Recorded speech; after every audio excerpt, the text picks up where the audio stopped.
Banyak hal di dunia ini yang ketika kita kejar malah menjauh, tapi ketika kita diam malah menghampiri. Mungkin itu terjadi karena tidak semuanya harus dikejar.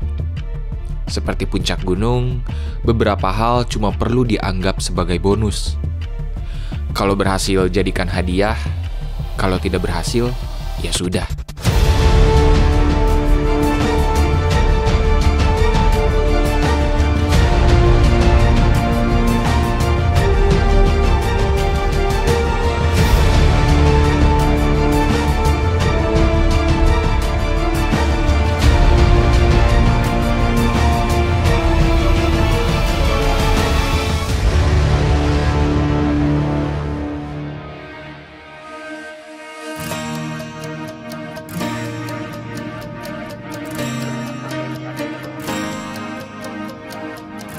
Pesawat tiba di Tarakan, Kalimantan Utara pada pukul 14 WITA.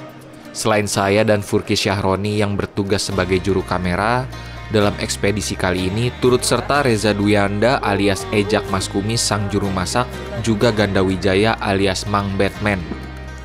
Kami langsung disambut oleh Misbahuddin, pembuat strategi di atap negeri yang sudah datang beberapa hari lebih cepat, beserta Uwais Al-Qarani dan Rifki Nasrullah, 2 orang perwakilan Ikatan Mahasiswa Pecinta Alam Universitas Borneo, biasa disingkat IMPA UB.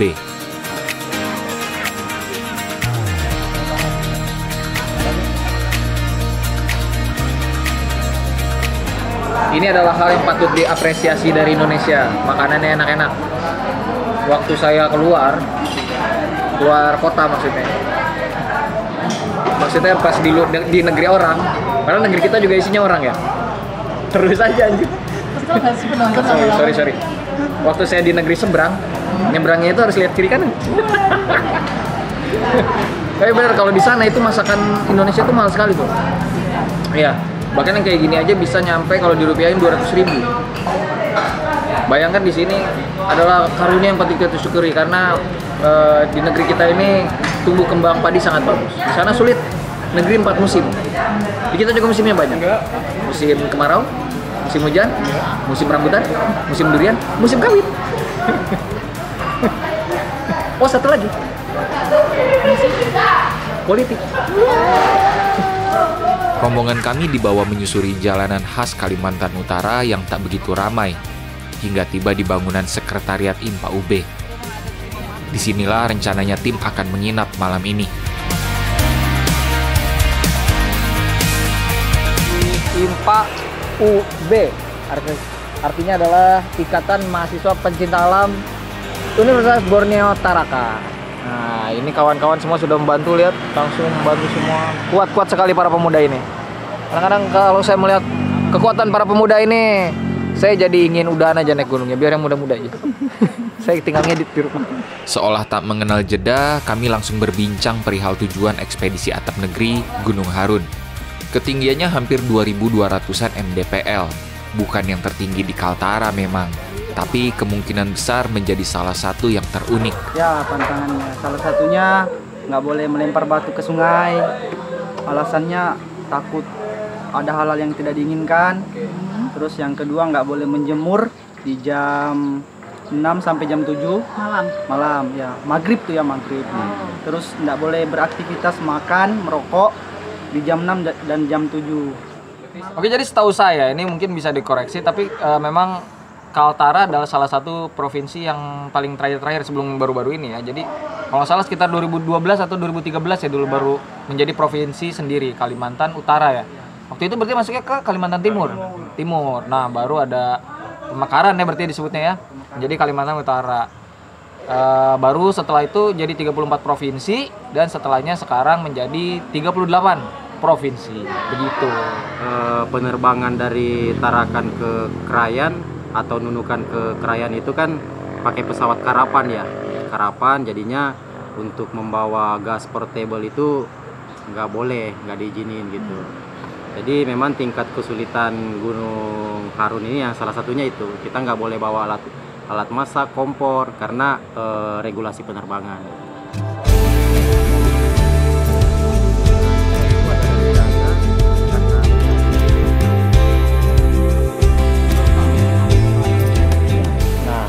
pulangnya itu setelah ngobrol-ngobrol sama teman-teman di sini, sama senior-senior juga yang di Krayan, katanya untuk pulang itu kita nggak bisa jamin kalau kita dapat tiket langsung 7 orang gitu. Bisa dibilang kami akan menemui banyak hal di luar dugaan sebelum masuk ke dalam hutan. Dan saya yakin ini adalah ekspedisi atap negeri dengan kegiatan pra pendakian yang terlama dan terseru sejauh ini. Saya harap keseruan tersebut akan menular kepadamu. Nah, ini kita lagi belanja untuk kebutuhan di gunung nanti. Belanjanya seperti biasa dibagi-bagi. Ini yang didapatkan di supermarket dulu, nanti yang sulit akan di pasar di Krayan ya kalau nggak salah ya. Selanjutnya begitu. Kawan-kawan IMPA UB adalah yang pertama kali membuka jalur ke dalam hutan Gunung Harun pada tahun 2020 lalu. Tidak main-main, butuh sebulanan untuk kegiatan yang mereka lakukan.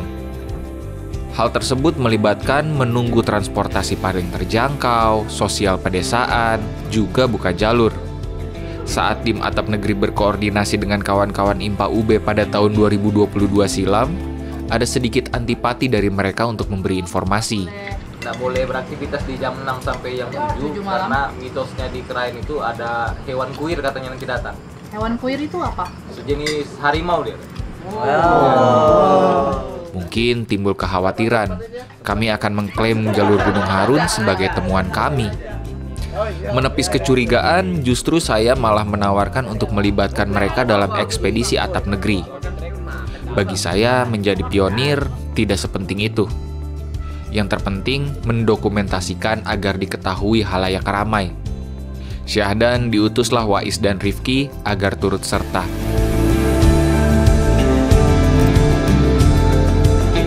Esoknya sebelum kami bangun, Misbah sudah bergegas membeli tiket speedboat ke arah Nunukan sedari pagi.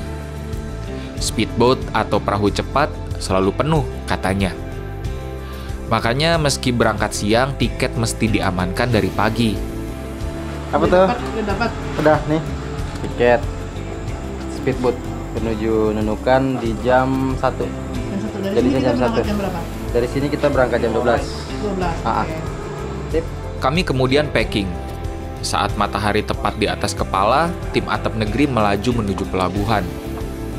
Speedboatnya kira-kira 2 jam ya, Fur, 2 jam setengah. Dan kita dapat yang siang, katanya sih speedboat yang lebih oke itu pagi. Tapi ya, gimana bangunnya telat semua?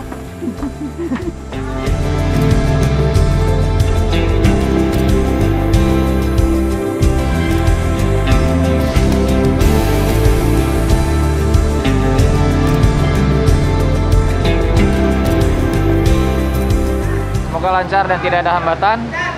Kita akan pindah pulau dari Tarakan ke Nunukan. Benar saja, perahu penuh. Atau lebih tepatnya, banyak orang yang memakai 2 bangku untuk dirinya sendiri dan tasnya. Jadi kita harus berani bertanya untuk duduk. Kalau tidak, ya tidak akan diberi tempat duduk. Speedboat melaju pukul 13 ketika hari sedang sumuk. Sebetulnya dari Tarakan ada pesawat langsung ke destinasi kami selanjutnya, Krayan. Tapi selalu full book. Jalur pesawat dari Tarakan ke Krayan dan sebaliknya memang primadona yang diminati banyak orang untuk bolak-balik. Entah untuk berdagang, kuliah, atau lanjut terbang ke provinsi lain. Alternatifnya kami mesti naik speedboat dulu ke Nunukan, kemudian terbang ke Krayan. Itu alasan pertama. Alasan kedua adalah di sanalah bapak-bapak Taman Nasional Kayan Mentarang berada. Iya, selain Gunung Harun tidak begitu dikenal masyarakat di luar Kaltara, sedikit juga yang tahu bahwa gunung ini berstatus taman nasional. Maka itu perizinannya tidak boleh sembarang. Ini pelabuhan apa bang namanya bang? Lim Hijung. Apa? Lim Hijung. Lim Hijung. Ya, LBN Lim Hijung. Oke. Dari sini kita ke mana nih? Ke rumah jabatan kepala seksi. Untungnya Misbah sudah berkoordinasi dengan orang-orang balai sedari tahun lalu. Mereka menyambut dengan sukacita dan ingin dilibatkan dalam kegiatan kami. Kerjasama dengan orang-orang Taman Nasional pada akhirnya sangat membantu. Ekspedisi yang seharusnya memakan waktu 1 bulanan seperti sebelumnya bisa dipangkas jadi lebih cepat. Semoga. Selepas 3 jam terguncang-guncang di speedboat, saya dan kawan-kawan berlabuh juga. Kami langsung disambut oleh Pak Idam dan Anggi dari pihak TN. Tak berlama-lama langsung dibawa ke kediaman Anggi. Di sini kami banyak berbincang, termasuk perihal kurangnya sosialisasi TN Kayan Mentarang. Kerjasama yang akan terjalin merupakan usaha mereka agar lebih banyak masyarakat yang tahu ada tempat bernama Gunung Harun beserta budaya yang mengiringinya. Dari Pak Idam juga saya baru tahu kenapa pesawat kecil ke arah Krayan selalu penuh. Karena masih dalam subsidi ongkos angkut, begitu katanya. Itu artinya harga pesawat yang harusnya jutaan bisa dipres menjadi 500 ribuan. Iya, harga tiket satu orang untuk terbang ke Krayan sekitar 500 ribuan. Terbilang terjangkau, apalagi untuk rute ke pelosok. Jadi mau tidak mau kami harus berebut dan berharap pada keberuntungan. Itu kalau berangkat dari Tarakan. Kalau dari Nunukan, saingan kami takkan begitu banyak.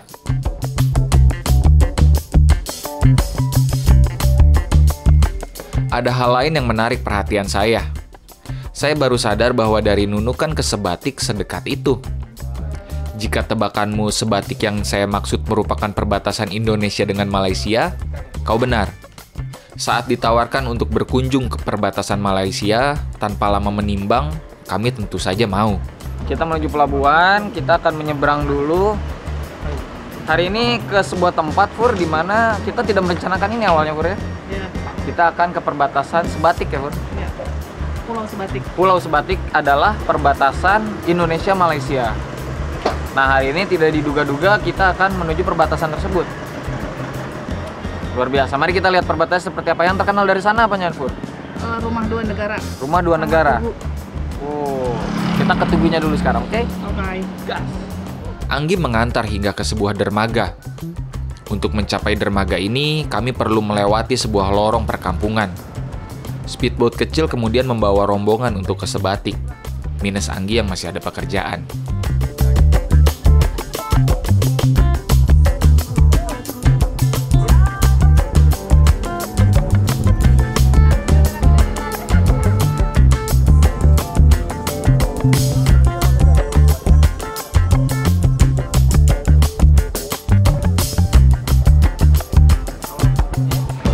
Desanya Desa Bambangan, Kecamatan Sebatik Barat. Nah, ini masih di daerah Nunukan tapi berbeda pulau ya. Masih udah beda pulau kan berarti ya? Nah, cara untuk mencapai ke sini tuh ada berbagai macam. Ada yang mobilannya awalnya nggak begitu lama, speedboat cepet, mobilan sekarang 1 jam. Tapi bisa juga mobilan awalnya lama, speedboatnya cepet, terus langsung ke perbatasan ada juga ya, Fur ya. Jadi bebas mau pilih cara yang mana. Ibaratnya banyak sekali pelabuhan yang bisa membawa kita ke arah Sebatik.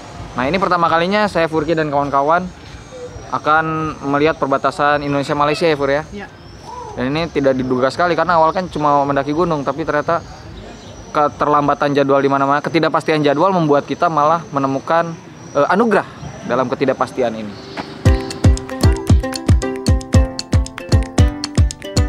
Di sini kekuatan koneksi masih saja didapati.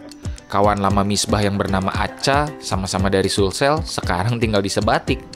Dia menjemput kami menggunakan mobilnya. Jalan berliku dan naik turun harus dilalui jika mau ke destinasi yang diinginkan. Dan percayalah, bentuk perbatasan yang akan kami temui di luar perkiraan. Selain itu, tim juga harus melalui beberapa lapis pos penjaga perbatasan. Setelah beberapa jam, saya dan kawan-kawan tiba di Rumah Dua Negara. Itu namanya. Dan seperti namanya, rumah ini terletak di Indonesia dan Malaysia. Oke, kita udah di rumah perbatasan. Di sini yang terkenal itu ya, Fur ya? Iya. Rumah perbatasan di mana rumah ini berada di perbatasan Indonesia dan Malaysia. Iya. Tapi bendera ini menandakan bendera Indonesia dan kebetulan kita datang, hujan mulai merintik. Kita akan coba jalan ke arah sana. Dan seperti namanya, rumah ini terletak di Indonesia dan Malaysia. Benar-benar di luar perkiraan. Nah, jadi memang ini sudah menjadi objek wisata, jadi kita bisa masuk tapi harus tetap sopan santun ya, karena ini bagaimanapun juga ini adalah rumah milik Ibu Hajah Hajarah. Oke, kita masuk. Assalamualaikum. Selamat datang di Malaysia, Bu. Ini kita di sini masih Indonesia atau sudah Malaysia? Di sini kita sudah di Malaysia, Furki. Luar biasa sekali. Ini, Pur. Ini kita sudah di Malaysia. Iya ya. Iya. Tak apa. Tak apa. Nak kemana? Kita sudah berada di Malaysia, tepatnya perbatasannya di Sebatik ya. Luar biasa sekali. Sebuah pengalaman yang unik sekali ya, Pur ya. Iya. Bisa masuk ke sini. Bisa masuk ke rumah sini, ini. ke rumah orang. Yuk. Tadi terlupa bahwa di sini ternyata, Pur. Di sini adalah perbatasannya, lihat. Indonesia, Oh, iya, betul. Malaysia. Ini garis batasnya. Luar biasa sekali. Foto dulu. Orang bilang kita tidak bisa berada di dua tempat sekaligus. Ternyata orang-orang keliru. Kita bisa berada di dua tempat sekaligus. Maaf, ini petugas imigrasinya di tengah-tengah. Oh iya, maaf.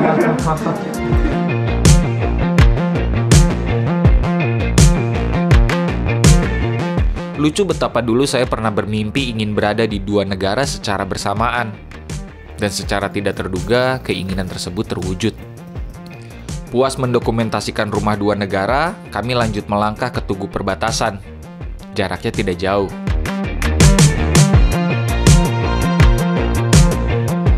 Lintas jembatan. Lintas jembatan. Oh, dari di sini ya.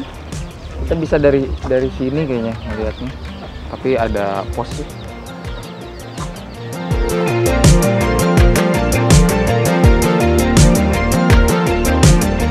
Oke kawan-kawan, tadi sempat bertanya sama tentara yang bertugas, tapi memang tidak boleh di-shoot karena kebijakan dari sini. Tapi kalau kata bapak-bapak di pos, memang sebenarnya kalau perbatasan itu koordinatnya 4 derajat 10 menit ya, bukan 4 derajat 9 menit. Nah mungkin dulu ada kekeliruan atau bagaimana. Jadi perbatasan sebenarnya dipindah ke sini dari yang di garis rumah tadi. Jadi sekarang kita berada di perbatasan Indonesia-Malaysia yang sebenarnya di sini. Nah ini kawan-kawan sedang berfoto. Ini ada bendera Malaysia, bendera Indonesia. Ini titik koordinatnya sudah ada, bisa dilihat. 4 derajat 10 menit. Patok perbatasan Indonesia-Malaysia.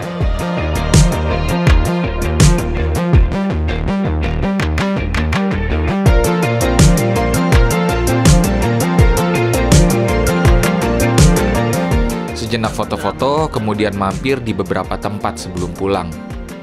Ajaib memang pergaulan Misbah. Temannya ada di seluruh Indonesia. Bercerita sedikit ya kawan-kawan. Waktu dulu saya sekitar 1 dekade lalu, lebih sedikit, saya pernah ke perbatasan Filipina-Indonesia yaitu di Miangas. Dan juga waktu itu ke Papua Nugini dan Papua, yaitu di Sekau, daerah dari Abe Pura ke sana dikit. Nah, nggak nyangka hari ini, bahkan tidak dalam rencana saya bisa melihat perbatasan ketiga dalam hidup saya ya. Dan semoga kedua negara ini tetap berdamai ya, karena kita satu rumpun. Semoga masalah-masalah kecil tidak menjadi hambatan untuk hubungan baik kita.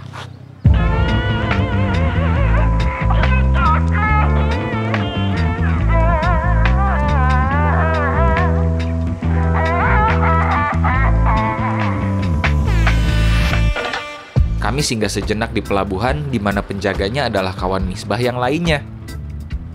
Seberes menikmati suasana, lanjut dijamu oleh Aca di kafenya.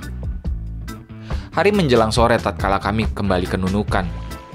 Siapa sangka, ekspedisi mendaki gunung malah dihiasi dengan perjalanan menuju perbatasan. Sudah gelap ketika tim belanja lebih banyak lagi logistik, tapi tidak boleh sebanyak itu. Alasannya berhubungan dengan pesawat yang akan menerbangkan kami. Iya, kami mesti ekstra hati-hati, karena perihal beban akan dihitung sedetail-detailnya. Kita mau repacking, karena kan nanti kendalanya adalah kita pakai pesawat kecil, dan bagasinya tuh nggak seperti kalau kita bawa pesawat besar, jadi terbatas sekali. Jadi kita gimana caranya nge-packing semua barang-barang yang harus dibawa, plus barang-barang yang akan dibawa oleh porter, dibawa dulu oleh 1, 2, 3, 4, 5, 6, 7 carrier. Mungkin nanti kalaupun emergency 7 carrier plus 1 duffel. Jadi nggak terlalu banyak. Karena yang ditakutkan bukannya kita harus bayar tambahan bagasi ya. Iya. Tapi karena pesawatnya kecil, bagasinya tidak bisa dimuat di pesawat. Nah itu akan menjadi problematika baru. Takutnya kita nggak makan di hutan. Apakah nanti kita respirasi aja, Pur? Kita menghisap udara sampai Osmosis. Osmosis. Iya.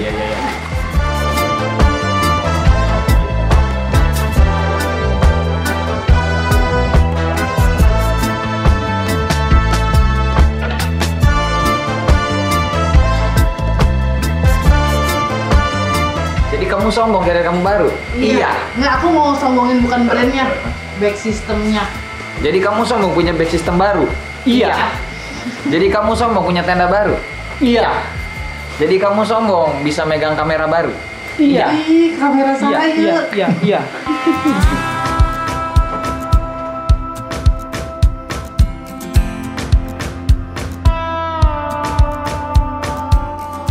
Mentari baru akan merangkak naik saat saya dan rombongan diantar menuju bandara. Ada hal lain yang membuat saya tidak tenang, yakni soal berat total barang bawaan kami. Oh iya, memang sekecil apa sih pesawat yang akan kami naiki sampai perhitungan berat mesti begitu ribet? Oh, sangat kecil. Kelak saya sadari ini merupakan pesawat terkecil yang pernah saya naiki. Proses penimbangan pun dimulai. Semua barang ditimbang tak terkecuali tubuh kami.